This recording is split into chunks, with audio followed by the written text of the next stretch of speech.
Most people can lose fat, but keeping it off, that seems to be the hard part. Research suggests that about 80% of people that have some initial weight loss will actually regain that weight within 1 year. I'm a registered dietitian who's been featured in some of the top publications for sharing science-backed strategies that actually work. In this video, I'm going to show you the 5 habits that make fat loss stick for good. The first habit is self-monitoring, and I'm actually going to read the definition to you here. Self-monitoring is defined as the process in which an individual self-assesses and records the occurrence, frequency, and duration of a target behavior. This technique can lead to behavior change through increased awareness and is often used as an intervention in self-regulated learning. Research consistently shows that self-monitoring drives better outcomes. For example, one study that looked at people that tracked their food consistently, they oftentimes had better outcomes, right? They lost more weight than those that did not track their food. Another study looked at participants that were weighing themselves every single day versus participants that weighed themselves like once a month or even once a week. And those that had a daily weigh-in oftentimes had a better outcome. They were able to control their weight better and they prevented weight regain. So, right, how can we apply this idea of self-monitoring to your life and to your current situation? All right, well, we'll use the 2 examples that we just went through. The first being food tracking. We can start using a application. Personally, I love to use Cronometer. That is my favorite food log or food tracking application, but you could also use a pen and paper and just jot down, hey, I had my bag of potato chips, I had my sandwich, I had my this and that, and you can just jot down those calories as another form of self-monitoring. There are other things that you can do too, like the example that we just explained earlier. You could hop on a scale every single morning after you went to the bathroom to get a consistent weight on yourself that you're self-monitoring on a regular basis.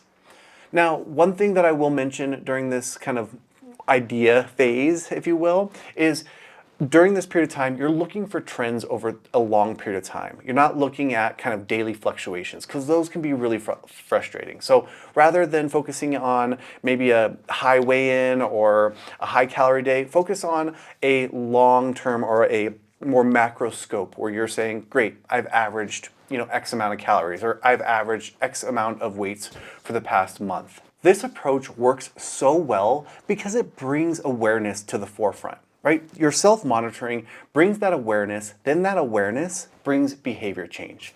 A good example of this is for when I feel like I am slipping. I can feel my pants, that belt's getting a little bit tighter, that scale's ticking up a little bit. What do I do in order to course correct? The first thing that I will jump to is I will get back to my self-monitoring protocols. Specifically the 2 that we mentioned. I will get back to tracking my food on a regular basis, and I'll get back to getting on the scale on a regular basis. Between those 2 things, that can most oftentimes get me realigned with my goal or my path. Habit number 2 is planning.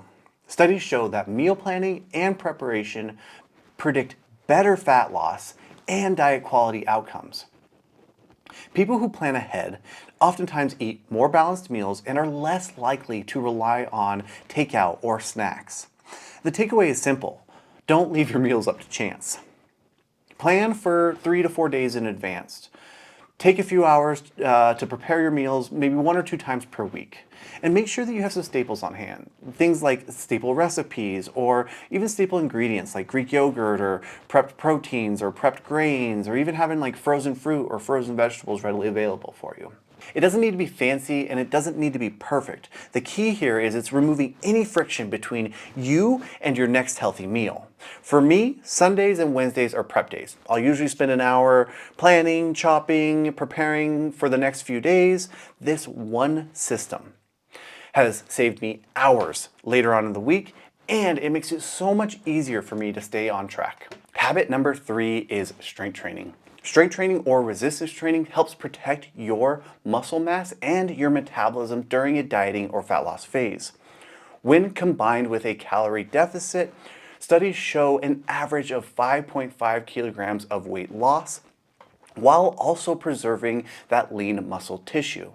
When compared to those people that just followed a calorie deficit diet, the people who resistance trained lost more body fat and increased or at least maintained their lean muscle tissue. That is an important fact because when you diet without lifting, up to a quarter of the weight that you lose can come from muscle mass. Now, studies show that resistance training alone isn't going to make the scale drop, but it does build muscle, burn fat, and improves the way you look and feel. And when combined with cardio and other general activities, it is the most effective long-term approach for maintaining your results. So why does it matter? If you're losing weight, the goal isn't just to weigh less, it's actually to have more lean muscle mass with less body fat. Muscles make that possible. They help control appetite, they improve energy, and they give your body shape and definition. So here's some tips to get started, right? Strength training at least 2 to 4 times per week, and making sure that you're keeping the weights and the exercise that you're using challenging but also controlled. And combining your lifting with other daily movements like cycling or walking for the best results.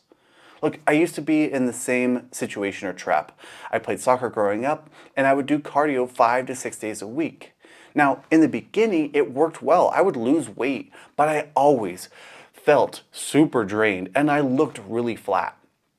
It wasn't until I added lifting into my programming that my body completely changed. I could eat more, my energy levels improved, and I looked leaner at a higher body weight. And this is what I see for my clients too. The ones who lift, they don't just lose fat, they reshape their body and they keep the results for the long term. Habit number 4 is having a get back on track protocol.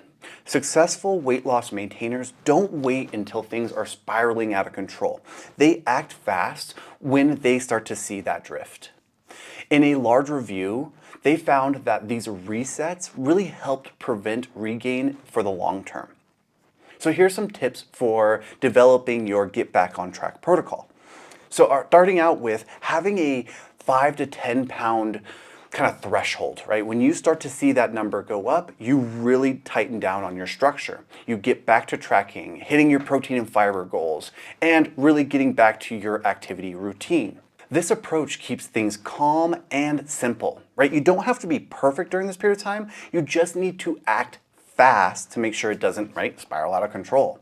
For example, when I start to see my weight tick up, I immediately get back to tracking, I go for more walks, and I try and get back to my plan. Within a week, I'm usually where I want to be. This system ensures that I don't end up right where I started. Habit number 5, priorities. Long-term success isn't about being perfect, it's about having the right priorities. In a major review study, almost everyone said that they faced challenges during their weight loss phase. But the ones that were able to maintain their results for the long term were the same people that kept health really high on their priority list. Look, we can't control everything around us, but we can control what we decide to prioritize. So here are some tips for setting up those priorities. Number 1, expect the challenges. They're coming down the pipe, and in fact, you probably want to make a plan for them ahead of time. Number 2, have a short list of non-negotiables. Things like getting in a workout every single day, or getting adequate sleep, or hitting your protein goals. Finally, make healthy choices easier than unhealthy ones. Because the truth is, life's never going to stop throwing curveballs at us. I've seen clients maintain their results through vacations, moves, big life events. Not because they are perfect or practicing perfection, but rather they are actually planning for imperfection. They treat health like it's something worth protecting, not something that they're going to pause until life calms down. Fat loss does not end when the diet does. It continues through systems, tracking, planning, training, adjusting, and prioritizing what matters. If you found this helpful, go check out my series on weight loss for more helpful science-backed advice.